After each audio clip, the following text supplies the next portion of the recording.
Mas pinalakas pang alyansa ang makikita sa US, Japan at Pilipinas matapos sa makasaysayan Trilateral Leaders Summit. Dagdag trabaho at pinaigting na seguridad ang hatid niyan lalo na sa Pilipinas. Live mula sa Washington, D.C., nasa frontline ng balitang yan si Shaila Francisco. Shaila, ano-ano bang mga napagkasunduan ng tatlong bansa sa summit? Julius, mag-aalas 7 ng umaga dito sa Washington, D.C. at sumentro nga tulad ng inaasahan ang talakayan sa ekonomiya at depensa ng Trilateral Summit sa pagitan ng US, Japan at Pilipinas sa Washington, D.C. Mismong dalawang leader, ang Japan at ang US ang nangakong alalayan at susuportahan ng Pilipinas hindi lang sa seguridad kundi pati sa iba't ibang sektor.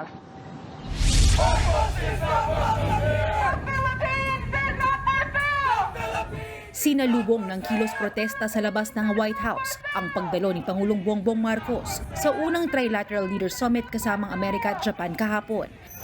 Sa unang beses pa lang ng paghaharap nila sa summit, malinaw na seguridad sa Indo-Pacific region ang numero unong agenda ni na US President Joe Biden, President Bongbong Marcos at Japanese Prime Minister Fumio Kishida. Sa mga nakalipas na buwan at taon, mas dumalas ang salpukan ng mga barko ng Pilipinas at China sa West Philippine Sea. Pati na ang banta ng posibleng pananakop ng China sa Taiwan na kapitbahay lang ng Pilipinas at Japan.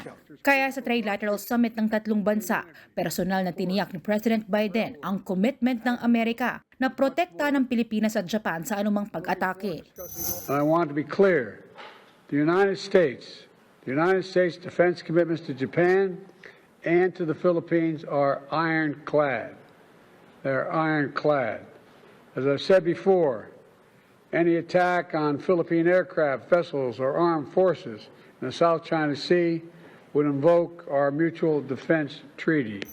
Multi-layered cooperation between allies. Sa parehong summit, binigyan din ni Japanese Prime Minister Fumio Kishida ang pagiging natural partners daw ng tatlong bansa. Mahalaga raw ang kooperasyon nila para mapanatili ang kapayapaan at kaayusan sa Indo-Pacific region.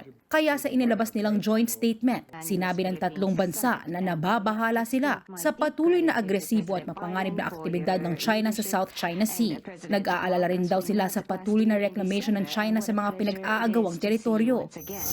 Para palakasin ang ugnayan sa seguridad, nagkasundo ang Pilipinas, Amerika at Japan na magsagawa ng trilateral at maritime exercise sa rehiyon. Susuplehan din daw ng 5 barko ng Japan ang Pilipinas. This meeting can be just a beginning. Facing the complex challenges of our time requires concerted efforts on everyone's part, a dedication to a common purpose, and an unwavering commitment to the rules-based international order. Bukod sa depensa, pagtutuunan din daw ng Amerika at Japan ang pag-invest sa Pilipinas. Una sa plano nila ang paglunsad ng Luzon Economic Corridor na layong ikonekta ang Subic Bay, Clark, Maynila at Batangas. Bukod pa yan sa kooperasyon sa sektor ng teknolohiya, clean energy at infrastruktura. It means more jobs for people across the entire region. It means more investment in sectors critical to our future: clean energy, ports, railroads, agriculture, and much more.